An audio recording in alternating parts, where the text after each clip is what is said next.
I said, I'm going to email the PowerPoint to Dr. Patel and she will upload it onto Moodle, so you'll have access to all of the slides. My apologies for the typos. No questions?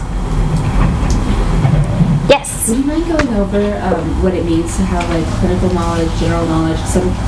It's so subjective that I can look that up in the dictionary, but I doubt it's going to be exactly the same. Sorry, with a mouthful of Twizzler, I shouldn't eat. So the question was, how do we distinguish between clinical versus general knowledge? And there's other types, I forget. I didn't look at the sheet. There's like introductory, general, and clinical knowledge from memory. Okay. I don't have an exact answer for you. I can follow up with Dr. Patel. My answer is based purely on like my personal understanding and interpretation of those words. So anything that says clinical knowledge, okay, assume that you need to know it in terms of being able to interpret it. Okay, like that's a solid sound understanding. Like the MCMI, the MMPI, the Rorschach, they're all going to require a clinical knowledge. There's going to be an expectation that you know how to administer them, that you know how to interpret the validity scales, that you know how to interpret the clinical aspects of the battery, okay? That you know what each piece of the test means. Clinical knowledge is you know it back to front as best you can. Okay? A general or more introductory knowledge is basically that you don't need to know each facet of the test to the same extent, but you need to know the overarching ideals of the measure. So like I was saying, when I looked at the CPI and the 16PF, I think it said a general knowledge of them, okay? So the important concepts to take away from those is that they're both normed on non-clinical populations. With the CPI, it's about the folk concepts, and it's about measuring non-pathological personality manifestations, okay?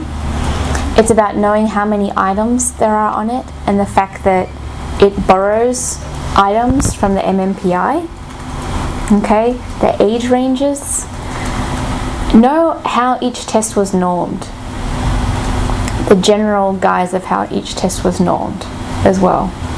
And then with the 16PF, that it's based on Cattell's model of personality, that it pulls for 16 primary indices and 5 secondary indices, that it's normed on people aged 16 plus years, that both of those tests require a lower reading level.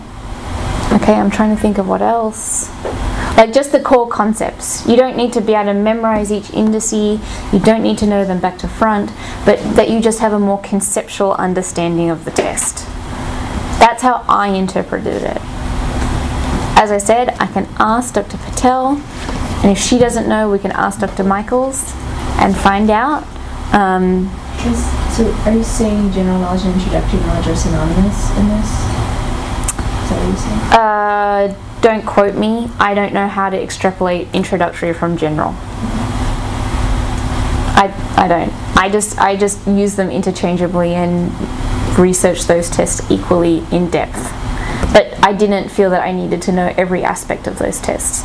Just what made them unique, right? Just what made those tests worth knowing. I know that sounds kind of... But do you know what I mean? What sets each test apart? What does it contribute that another test does not? Okay?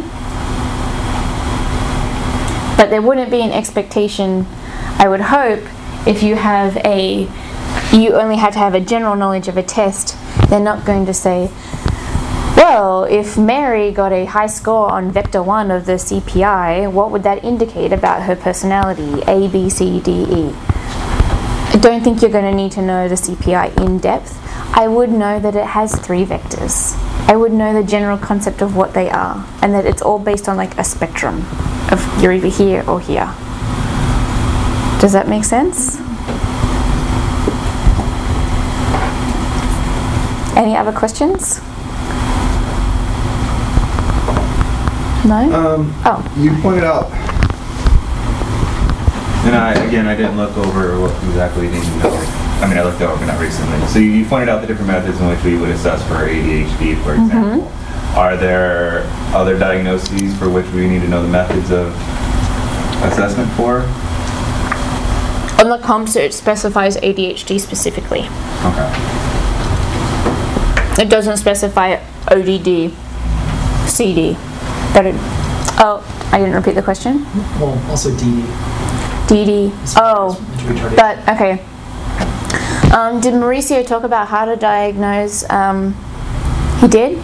So you'll see, like you remember when Mauricio covered intellectual assessment, he also looked at diagnosing giftedness versus and mental retardation. I shouldn't say giftedness versus.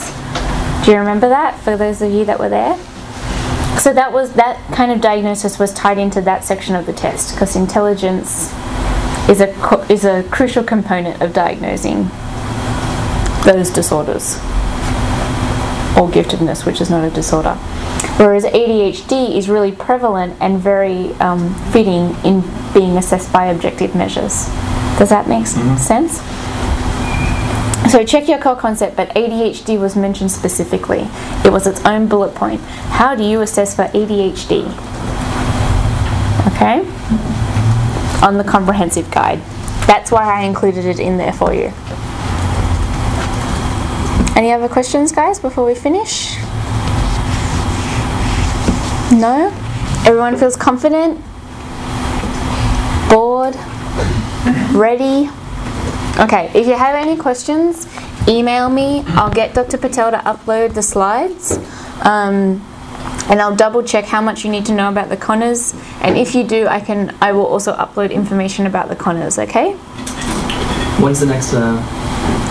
The next review session is next week with Mauricio, and he's going to be doing an in-depth analysis of projective personality tests, not the Rorschach, okay? So everything else. TAT, CAT, Risby, Roberts, House Tree Person, Kinetic Family Drawing. Look, right? You can tell how excited I am about projectives. So you have that, and then we will both be doing a review session that just focuses on the Rorschach, because it's such a huge part of projective assessment. Okay, guys? But that's it. Live long and prosper. Thank you, guys.